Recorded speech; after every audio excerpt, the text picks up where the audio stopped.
आक्रांता चिश्ती आया, आक्रांता चिश्ती आया, लुटेरा चिश्ती आया, उसके बाद धर्म बदले। दोस्तों, मेरा नाम है अयाज बरकाती और आज मैं गोदी मीडिया के एक चाटुकार पत्रकार की बात आपके सामने लेके आया हूं।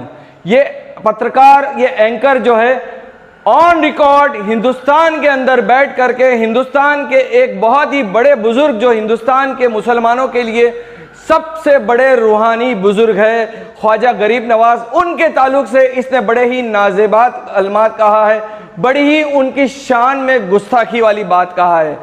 वो बात उसने कहा है कि ख्वाजा गरीब नवाज रहमतुल्लाह अलैह, जिनको मुसलमान जो है रहमतुल्लाह अलैह बोलता है कि अल्लाह उन पर रहमत नाजिल फरमाए, उनके ताल्लुक से वो कहता है कि वो लुटेरे थे। ए अमीश देवगन, मेरी बात अगर सुन सकता है तो सुन, हम तुझे 3 दिन का टाइम देते हैं कि तू अपने इस बयान से रुजू कर ले। 3 दिन, अगर 3 दिन के अंदर तू अपने बयान से रुजू नहीं किया, हमारे ख्वाजा गरीब नवाज की शान में तूने जो गुस्ताखी की है, इससे तू माफी मांग, ऑन रिकॉर्ड माफी मांग। अगर 3 दिन के अंदर अगर तूने माफी नहीं मांगा तो हमको इस मुल्क के कानून के ऊपर पूरा भरोसा है, हम तेरे खिलाफ कानूनी कार्रवाई करेंगे और उसका जिम्मेदार तू होगा। हम कोई कानून हाथ में लेने की बात नहीं कर रहे, हम कोई दूसरी बात नहीं कर रहे। लेकिन अमीश देवगन, क्या हिंदुस्तान के अंदर यह फैशन हो चुका है कि जो आए मुंह धोए या न धोए, उठे सुठे किसके भी ऊपर बोल देवे?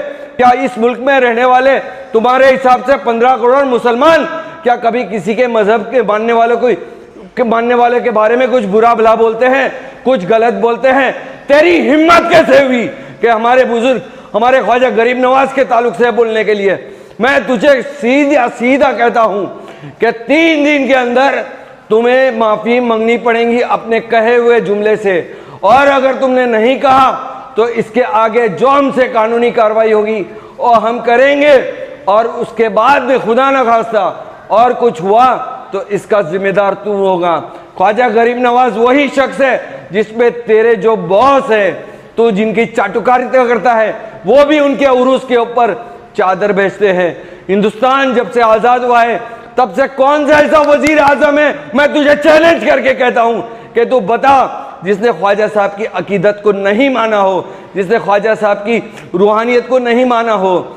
सूफी संत लोगों की किसने इंसल्ट की? सबसे पहले अगर किसी पत्रकार ने इंसल्ट की है तो वो तूने की है। सबसे पहले किसी एंकर ने इंसल्ट की है तो वो तूने की है। हमारे मुल्क के वजीर आजम नरेंद्र मोदी जी भी अपनी अकीदत की चादर वहां पे बेचते हैं, और तेरी यह हिम्मत हो गई कि तू मतलब उनको लुटेरा बोलेगा? अरे उनको लुटेरा बोलने से पहले, उनको धर्म परिवर्तन कराने वाले से बोलने से पहले, अगर हिंदुस्तान के अंदर धर्म परिवर्तन अगर मुस्लिम संतों ने, मुस्लिम सूफियों ने या मुस्लिम राजाओं ने किया न होता तो तुम अभी नहीं होते थे। तुम्हारा नाम भी अब्दुल्ला या अब्दुल रहमान होता था। तुम्हारा इस मुल्क में रहना यह साबित करता है कि इस मुल्क के जो राजा थे, इस मुल्क के सूफी संत थे, वो एकदम सेकुलर मिजाज के थे, गंगा जमुना तहजीब को समझने वाले थे। तो वापिस मैं आखिरी बार कह रहा हूं, सिर्फ 3 दिन के अंदर हमें तुम्हारी माफी चाहिए, वरना कानून का मुकाबला करने के लिए, कानूनी कार्रवाई के लिए तैयार रहना।